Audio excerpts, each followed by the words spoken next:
après le discours du président Félix Tshisekedi. Suivez les décisions prises par les autorités de la FCM 23. La FCM 23 en prend acte.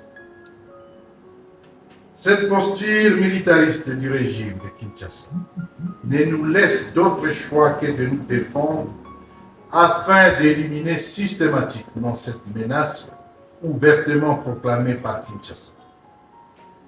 Face à cette situation dramatique et au regard des calamités qui s'ensuivent, nous avons la responsabilité devant Dieu, l'histoire et la nation de constater ce silence assourdissant de la médiation et des partenaires au processus de paix qui frisent la complicité. Surtout que la communauté internationale dispose d'informations détaillées sur la réalité du terrain, les bilans massifs des victimes civiles et l'auteur de ces crimes. Les médiateurs de pourparlers de paix des droits, les missions diplomatiques, les agences internationales et les organisations de défense des droits humains sont informés de la détérioration continue de la situation sécuritaire ainsi qu'humanitaire dans la région en général et particulièrement dans le haut plateau de l'Union. Cette absence d'action renforce les sentiments d'impunité et encourage la poursuite des violences.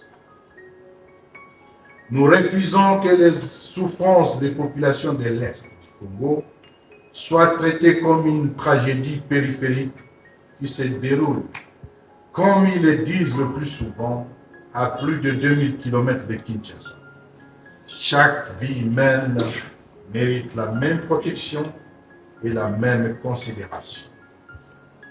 Nous attirons l'attention de tous sur les nombreux obstacles, les duperies, les manipulations, les jongleries et les intrigues dans le chef de M. Tshisekedi et ses partenaires internationaux, et qui ne cessent de compromettre gravement les efforts de paix en République démocratique.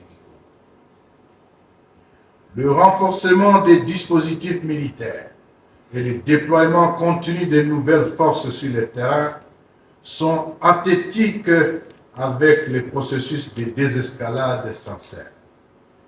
De nombreux engagements pris dans le cadre du processus de paix demeurent lettres mortes.